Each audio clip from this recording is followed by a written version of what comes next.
Le professeur Miguel remarqua que le ventre de son élève semblait grossir de jour en jour et il ne put s'empêcher de poser la question qui le taraudait. « Sophia, ton ventre, es-tu enceinte ?» Cette question était trop lourde pour une fillette d'accent grave peine 7 ans. Une larme silencieuse roula sur sa joue. Miguel eut un haut le cœur. Il ne pouvait même plus respirer en attendant une réponse négative, quelque chose qui dissiperait ce malentendu. Mais la réponse ne vint pas et la réaction de la fillette ne pouvait signifier qu'une chose. Mais avant que cette question n'existe, il y avait déjà une histoire et tout avait commencé quelques semaines auparavant. Sophia était l'une des élèves les plus douces de l'école primaire Benito Juárez. Elle adorait dessiner des chevaux. Elle disait qu'elle voulait être vétérinaire et ses petits yeux s'illuminaient chaque fois qu'elle parlait d'animaux. Miguel se souvenait bien du jour où elle était arrivée dans le groupe, timide, mais pleine de curiosité. Mais ce mois-ci, quelque chose avait changé. Elle arrivait silencieusement, évitait de parler. Elle s'asseyait toujours le dos voûté, comme si elle voulait se cacher. Ses camarades continuaient à jouer, mais elle préférait rester dans un coin, se serrant contre elle-même. Et il y avait quelque chose d'encore plus préoccupant. Son ventre grossissait lentement, jour après jour, mais ce n'était pas comme lorsqu'un enfant prend du poids, c'était différent. Au début, Miguel pensa qu'il s'agissait peut-être d'une simple impression ou d'un malaise passager, mais non. Son ventre était plus visible, plus tendu et Sophia plus distante. Ce matin-là, le cours portait sur la famille. Miguel demanda aux élèves de dessiner avec qui ils vivaient. C'était un exercice simple, innocent. Les enfants prirent leurs crayons de couleur et commencèrent à remplir les feuilles avec enthousiasme. Sauf Sophia. Elle dessina 3 personnes. Une femme aux cheveux longs, une fillette avec des tresses. Clairement elle, et un grand homme, tout peint en noir, sans yeux, sans bouche, juste une ombre sombre à côté de la famille. Miguel regardait le dessin le cœur serré. Quelque chose dans ses traits disait plus que 1000 mots. Et avant qu'il ne puisse poser la question, il entendit un murmure venant du pupitre d'accent grave côté. Sophia parlait à une camarade. C'est de sa faute. Cela fut comme une gifle. L'enseignant ne réagit pas sur le coup, il garda cette phrase en tête comme on garde une alarme allumée. Le père d'une fillette aussi douce pouvait-il vraiment lui avoir fait quelque chose d'aussi horrible? Miguel ne voulait pas y croire, mais il ne pouvait s'empêcher d'y penser. Il attendit la fin du cours, demanda à Sophia de rester un moment, la conduisit au fond de la salle, l'endroit où il avait l'habitude de discuter avec les élèves les plus timides. Il s'assit en face d'elle, cherchant les mots appropriés pour une question qu'il était impossible de poser avec délicatesse. Et il dit alors, « Sophia, j'ai remarqué que ton ventre est différent et que tu es très silencieuse. Je suis inquiet. Je dois te poser une question très sérieuse. Me fais-tu confiance ?» Elle hocha à peine la tête, de façon presque imperceptible. « Sophia, ton ventre, es-tu enceinte ?» Elle ne répondit pas, elle se contenta de pleurer. Et ses pleurs dirent à Miguel tout ce qu'il avait besoin de savoir. Il y avait de la douleur, il y avait de la peur et peut-être un secret trop sombre pour qu'une fillette le porte seule. Miguel se tenait là, les bras croisés, essayant encore de digérer la conversation avec Sophia, lorsque le portail s'ouvrit. Peu à peu, les parents commencèrent à arriver.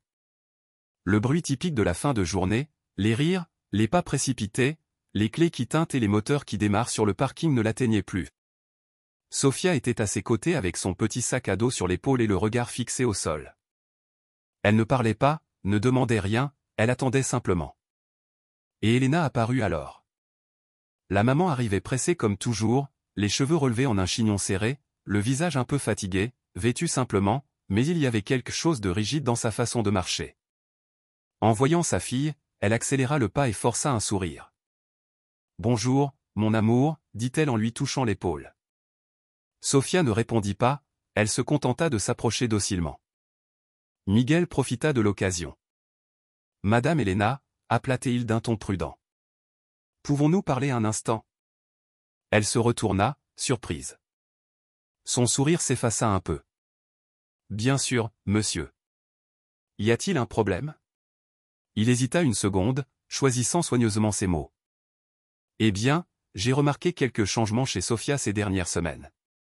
Des changements qui m'inquiètent. » Elena fronça les sourcils. « Quel genre de changement ? » Elle est plus silencieuse. Elle évite de fréquenter ses camarades et aussi les enseignants. Et il y a un problème physique. Son ventre semble gonfler et elle a elle-même laissé entendre que cela pourrait avoir un lien avec son père. C'était quelque chose de très subtil, mais cela a attiré mon attention. Elena cligna plusieurs fois des yeux, confuse, puis elle rit, un rire court, nerveux. « Oh, monsieur, avec tout le respect que je vous dois, vous exagérez. Les enfants changent d'humeur tout le temps et ce ventre, ce n'est rien. Elle passe son temps à manger des cochonneries. Ce sont sûrement des gaz. » Miguel essaya de garder son calme. « Je comprends, parfois on ne remarque pas tout au quotidien, mais en tant qu'éducateur, il est de mon devoir d'observer et de signaler quand quelque chose me semble anormal. Aujourd'hui, lors d'une conversation privée, elle a pleuré et cela m'a vraiment inquiété. » Elena plissa les yeux.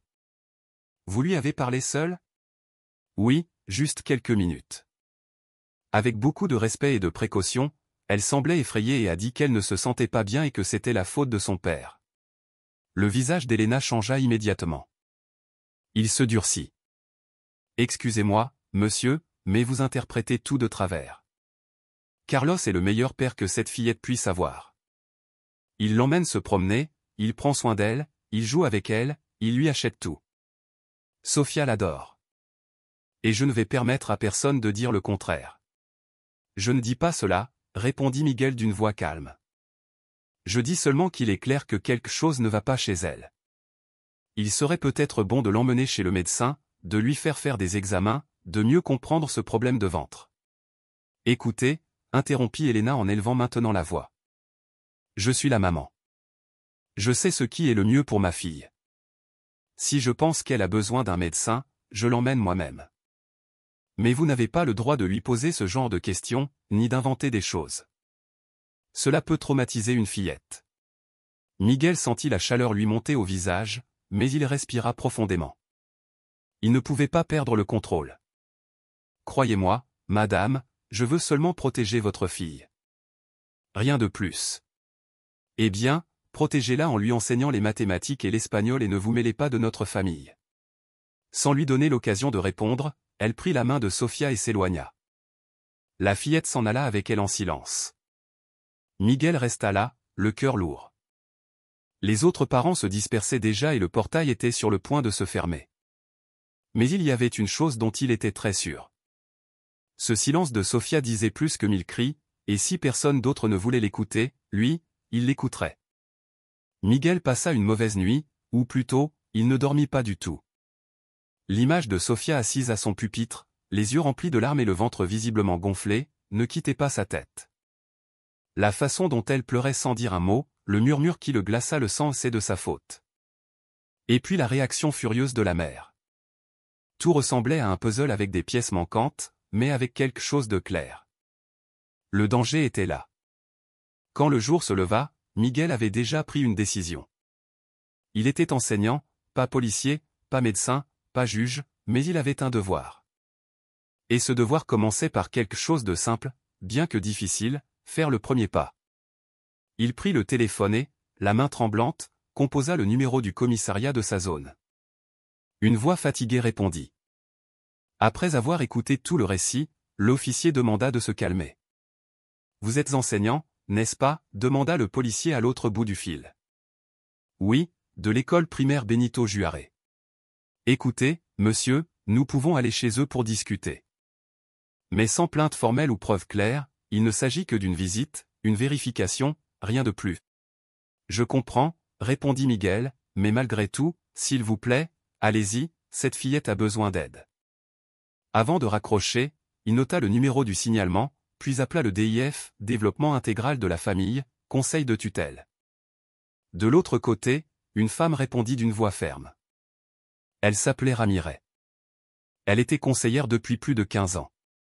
Elle écouta tout en silence. Elle n'interrompit pas une seule fois. « Vous me dites que la fillette a mentionné quelque chose en rapport avec son père ?» demanda-t-elle à la fin. Elle a dit que ce qu'elle ressent est de sa faute. Elle n'a pas expliqué. Elle a pleuré et n'a pas pu me répondre lorsque je lui ai demandé si elle était enceinte. Son ventre est visiblement gonflé. Oui. Et elle a beaucoup changé ces dernières semaines. La conseillère prit note et sa réponse fut très différente de celle de la police. Professeur Miguel, ce que vous avez fait aujourd'hui est courageux et correct. Je n'ai pas pu me taire. C'est ainsi que l'on commence à protéger une fillette. Avec ce malaise qui nous empêche de dormir. Nous allons ouvrir un protocole d'urgence. Nous allons lui rendre visite et commencer une enquête formelle. Miguel sentit le poids sur sa poitrine s'alléger, même si ce n'était qu'un peu. Enfin, quelqu'un d'autre s'impliquait dans cette histoire. Dans l'après-midi, comme promis, une patrouille s'arrêta devant la maison de Sofia. C'était une rue simple avec des trottoirs étroits et peu de voitures. 2 agents descendirent, frappèrent au portail et furent reçus par Elena. La conversation fut tendue.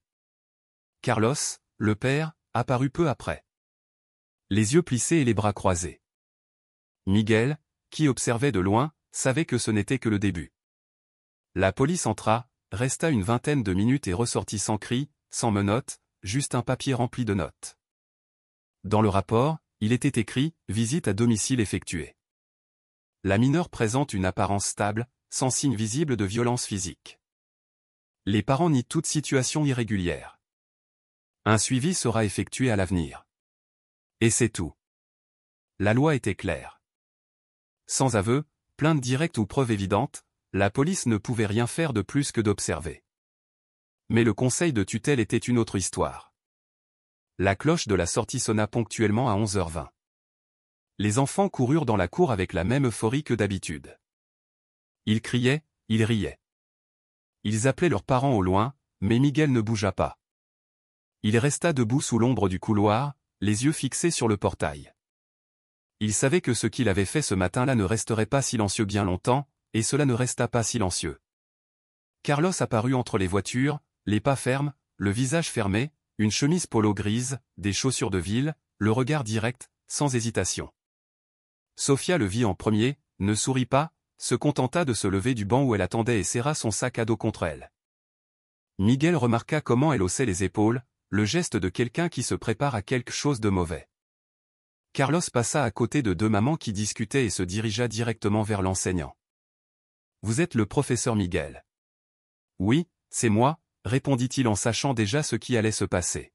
« Alors c'est vous qui êtes derrière cette idiotie, n'est-ce pas ?» Miguel essaya de garder son calme.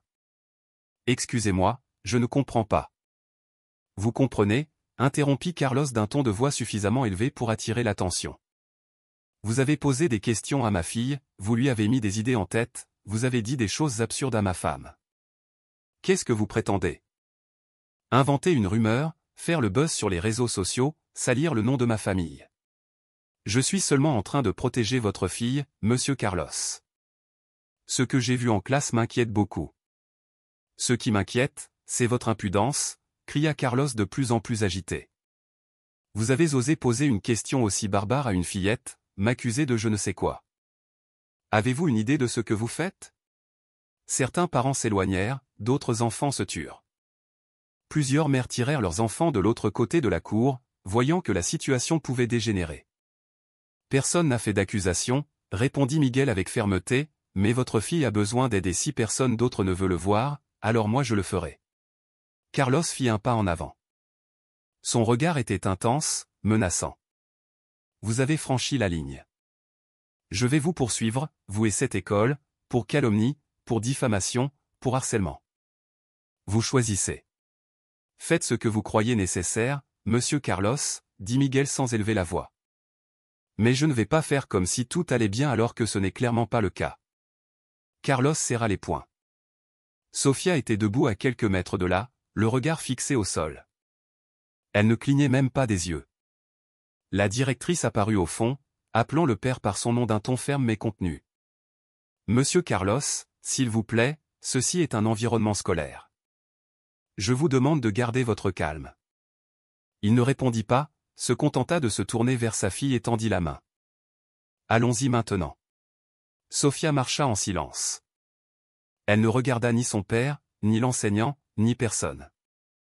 Carlos lui prit la main et s'en alla sans dire un mot de plus. Miguel resta là sans bouger. Elena avait peur, mais elle ne l'admettait pas. Depuis que Carlos était revenu furieux de l'école, disant que le professeur Miguel l'avait confronté devant tout le monde, elle sentait le sol se dérober sous ses pieds. Il n'y avait pas encore de plainte formelle, mais la menace était déjà réelle et elle le savait. Le DIF allait bientôt frapper à sa porte. Il fallait agir. Le lendemain matin, elle vêtit Sofia des plus beaux vêtements qu'elle trouva, un chemisier blanc avec un col et un pantalon léger. Elle lui mit du parfum et lui attacha les cheveux avec un ruban bleu. Elle voulait montrer la normalité, une apparence de soin, d'attention. « Nous allons faire un petit tour chez le médecin. »« Oui, » dit-elle en forçant un sourire. Sofia acquiesça en silence. C'est ainsi qu'elle répondait à presque tous ces derniers jours. Elena n'emmena pas la fillette chez un spécialiste. Elle ne chercha pas un pédiatre de confiance ni une clinique reconnue.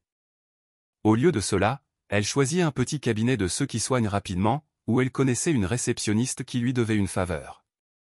Le médecin, un généraliste déjà âgé, la reçut après une demi-heure d'attente. Il ne regarda presque pas la fillette, il se contenta d'écouter Elena, qui mena la conversation comme si elle connaissait déjà le diagnostic. « Docteur, ma fille a le ventre gonflé depuis quelques jours. Elle a toujours eu du mal à aller aux toilettes et maintenant, avec le stress, je crois que cela a empiré.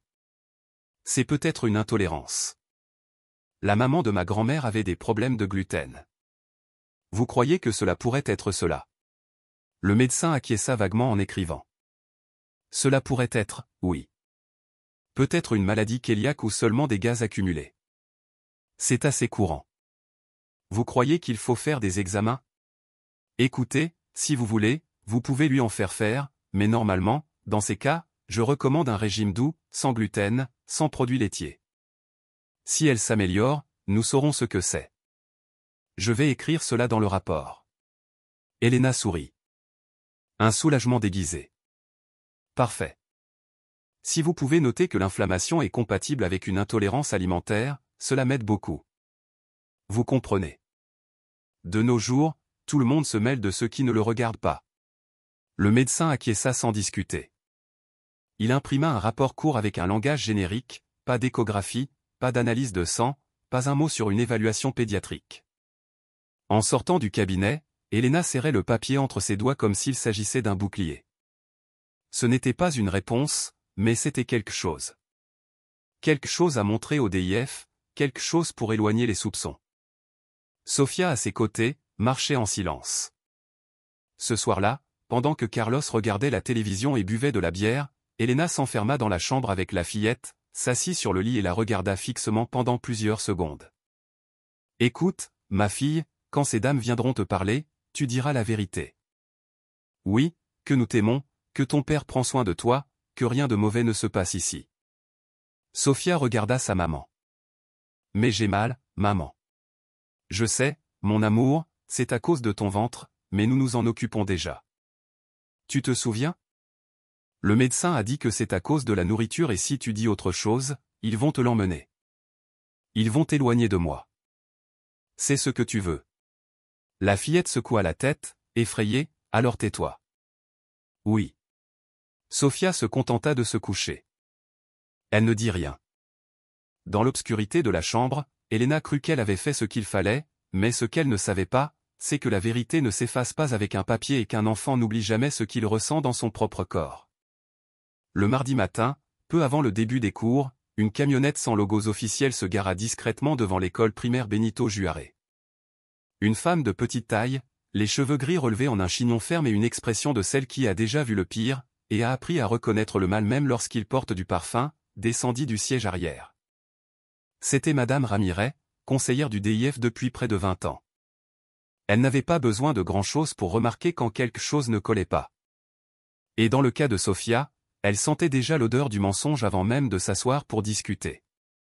La directrice de l'école la reçut avec formalité, lui offrit un café qu'elle refusa et lui indiqua la salle où le professeur Miguel l'attendait. Dès qu'elle entra, Ramirez ne sourit pas, mais son regard aimable transmit de la confiance. « Professeur Miguel, » dit-elle en s'asseyant calmement, « racontez-moi tout. » Dès le début, sans hâte, sans peur, Miguel prit une profonde inspiration et commença. Il parla des dessins, du silence soudain, du ventre, de la phrase qu'elle avait murmurée, de son refus de parler, de la question difficile, des pleurs, de la réaction de la mère, de la menace du père, il ne cacha rien. C'était une fillette joyeuse, sensible. Elle disait qu'elle voulait être vétérinaire, mais maintenant c'est comme si elle s'était cachée à l'intérieur d'elle-même. Ramirez prenait des notes rapides, n'interrompait pas, se contentait d'observer. Quand Miguel eut terminé, elle posa une seule question. « Vous croyez qu'elle subit des abus ?» Miguel hésita. Puis il répondit avec ce qu'il ressentait. « Je ne sais pas, mais je crois qu'elle a peur et qu'elle a besoin d'aide. » Cela me suffit. La conseillère acquiesça en fermant son carnet. « Merci. Vous avez bien fait de ne pas vous taire. » Ce même après-midi, la conseillère visita la maison de la famille. Elena la reçut avec une sympathie forcée. La maison était impeccable, sentait le produit de nettoyage et une série télévisée passait en fond sonore.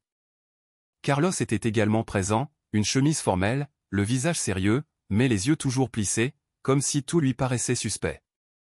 Ramirez se présenta et alla droit au but. « Je suis ici à cause de la situation de la petite Sofia. Nous avons reçu une plainte formelle. Nous devons comprendre ce qui se passe calmement. » Elena s'avança comme si elle l'avait déjà répété. « Écoutez, tout cela est un malentendu. Le professeur a posé des questions inappropriées à ma fille. La pauvre chérie. Elle est devenue nerveuse. Mais nous avons déjà réglé le problème. Elle a une intolérance alimentaire. Nous sommes allés chez le médecin. Voici le rapport. Il n'y a rien d'étrange. » Carlos confirma d'un léger mouvement de tête, les bras croisés. « La fillette va bien, mange bien, dort bien, elle a seulement le ventre gonflé à cause de ce qu'elle mange. Vous voyez comment grandissent les enfants, n'est-ce pas ?» Ramirez demanda à voir le rapport. Elle le lut attentivement. Il était court, vague, ne demandait pas d'examen, aucun pédiatre impliqué. Elle leva les yeux. « Aucun de vous n'a jugé nécessaire d'enquêter davantage, de lui faire des examens, de l'emmener chez un spécialiste ?» « Nous connaissons notre fille, » répondit Elena, agacée. « Et honnêtement, cette enquête ne sert qu'à nous mettre mal à l'aise. » Carlos ajouta, « Je suis le père, Madame Ramirez, et je ne vais pas permettre que l'on remette en question ma conduite uniquement sur des suppositions. Cela ressemble déjà à un cirque. » La conseillère rangea le papier et ferma son dossier. « Je ne suis pas ici pour accuser qui que ce soit, seulement pour protéger une fillette. » Elena serra les lèvres. Carlos ne répondit pas. En sortant de la maison, Ramirez nota une dernière observation. Environnement contrôlé, défense excessive, manque d'intérêt pour approfondir le diagnostic médical. Le comportement des parents ne concorde pas avec l'état émotionnel de la mineure. Elle avait déjà vu ce genre de scénario auparavant. Des familles qui semblaient parfaites et des fillettes qui pleuraient en silence. Dans ces maisons, la vérité mettait souvent plus de temps à sortir, mais elle finissait toujours par sortir. Sofia ne comprenait pas bien ce qui se passait, elle le sentait seulement. Et ce qu'elle sentait, c'est que le monde était devenu plus froid. À l'école, les regards commencèrent à changer. Les camarades qui s'asseyaient auparavant à ses côtés murmuraient maintenant quand elle s'approchait. « Vous avez vu son ventre ?» chuchota-il, « on dirait qu'elle a un ballon à l'intérieur. » Sofia faisait semblant de ne pas entendre, mais elle entendait tout. Elle ne jouait plus pendant la récréation. Elle restait assise sur le banc en bois, près du potager, avec son sac à dos sur les jambes, cachant ce qu'elle ne pouvait plus cacher. Les mots qui ne sortaient pas de sa bouche se gardaient dans ses yeux. Ses yeux qui étaient auparavant curieux, pleins de vie, semblaient maintenant toujours sur le point de pleurer. Le professeur Miguel l'observait de loin. Il essayait de lui sourire, de lui montrer qu'il était là, mais Sofia évitait son regard, non pas par manque de gratitude, mais par peur, comme si le moindre geste de plus pouvait tout empirer. À la maison, le silence était encore plus pesant. Elena et Carlos ne se regardaient presque pas. Ils parlaient doucement, comme si quelqu'un pouvait les entendre. Et quand ils se disputaient, ils montaient le volume de la télévision, mais pas suffisamment pour tout couvrir. Sofia restait dans sa chambre. Cette même chambre qui était auparavant remplie de dessins collés au mur, était maintenant vide. Elle les avait tous enlevés seule, comme si elle voulait effacer toute trace de la fillette qu'elle était. Elle passait des heures à serrer contre elle sa peluche préférée, un petit cheval en peluche marron avec les pattes molles et la crinière ébouriffée que son papa lui avait offerte pour son dernier anniversaire. Il s'appelait Trueno. Avant, elle le faisait galoper sur le lit et sauter avec lui. Maintenant, elle se contentait de le serrer fort contre elle, comme si c'était la seule chose au monde qui n'avait pas changé. Sofia ne savait pas pourquoi elle avait mal au ventre. Elle ne savait rien de l'intolérance alimentaire, ni de l'enquête, ni du DIF. Elle savait seulement que depuis cette promenade avec son papa dans un endroit avec de l'eau stagnante et une odeur bizarre, tout avait changé. Elle avait eu de la fièvre. Ensuite, son ventre avait commencé à gonfler et alors tout ce qu'elle aimait était devenu lointain. Elle sentait qu'elle avait fait quelque chose de mal, mais elle ne savait pas quoi. Ses parents étaient toujours nerveux et personne ne lui disait pourquoi. Elle savait seulement qu'avant, sa maman lui coiffait les cheveux avec tendresse. Maintenant, elle les relevait à la hâte et disait « Allez, Sofia ». Avant, son papa la portait et lui racontait des blagues. Maintenant, il ne la regardait presque plus. Elle se sentait coupable de quelque chose qu'elle ne comprenait même pas. Et quand la culpabilité vit à l'intérieur d'un enfant, elle se transforme en labyrinthe. Le mercredi matin, une nouvelle élève arriva dans la classe de 2e B, Isabla. Des cheveux ondulés jusqu'aux épaules, un sac à dos coloré, de grands yeux curieux. C'était le genre de fillette qui semble s'adapter à n'importe quel endroit avec seulement un sourire et 2 mots. Elle ne connaissait personne, mais cela ne semblait pas l'importer. Pendant que le professeur Miguel la présentait au groupe, Sofia gardait le regard fixé sur sa table. Elle ne levait plus les yeux, et encore moins elle ne parlait. Mais Isabla remarqua qu'il y avait une fillette qui ne souriait pas et se dirigea directement vers elle. Elle s'assit à ses côtés sans demander la permission, comme si elle savait exactement ce qu'elle faisait. « Bonjour », dit-elle avec un sourire timide. « Tu aimes les chevaux ?» Sofia leva les yeux, surprise. Elle mit un peu de temps à répondre. « Oui, moi aussi. Mon grand-père en a un, il s'appelle Esteban. » Sofia ne dit rien, mais pour la première fois depuis des semaines, elle sourit, même si ce n'était qu'un tout petit peu. Dans les jours suivants, quelque chose d'étrange commença à se produire. Sofia parlait doucement, seulement avec Isabla, mais elle parlait. Les deux partageaient leur déjeuner pendant la récréation, échangeaient de vieilles vignettes que Sofia gardait dans son sac à dos et riaient même vraiment quand personne ne les voyait. Le professeur Miguel les observait de loin, ne s'en mêlait pas, se contentait de remarquer, et au fond de lui, quelque chose se calmait en voyant que la fillette commençait à s'ouvrir, même si c'était tout petit à petit. Le vendredi, pendant le cours d'art, les enfants dessinaient quelque chose qu'ils avaient fait pendant un week-end spécial. Pendant qu'ils peignaient, Isabla demanda « Es-tu déjà allé au ranch ?» Sofia acquiesça de la tête. « Avec mon papa. C'était le mois dernier, je crois. Et il y avait des chevaux, n'est-ce pas? Seulement un lac. L'eau était chaude, stagnante, il y avait des petites feuilles qui flottaient. Et tu t'es baigné? » Sofia hésita. Puis elle acquiesça. On a beaucoup joué. Après ça, j'ai eu de la fièvre et j'ai commencé à avoir mal au ventre. C'était juste après ça.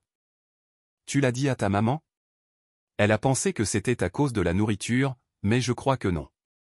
Le ton de la conversation était innocent, comme celui de deux fillettes se souvenant de quelque chose, mais quelqu'un écoutait. De l'autre côté de la salle, Miguel, pendant qu'il rangeait les pinceaux et lavait un pot de peinture, capta ces mots comme quelqu'un qui trouve une pièce perdue d'un puzzle ancien, lac, eau stagnante, j'ai eu de la fièvre.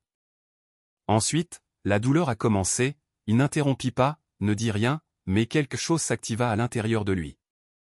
Cette information lui trotta dans la tête tout le reste de la journée, comme si le destin avait enfin commencé à lui chuchoter la vérité. Ce matin-là, Elena était dans la cuisine en train de préparer le petit déjeuner lorsqu'elle entendit 3 coups secs à la porte. Ce n'étaient pas des visites, ce n'étaient pas des voisins, c'était Madame Ramirez.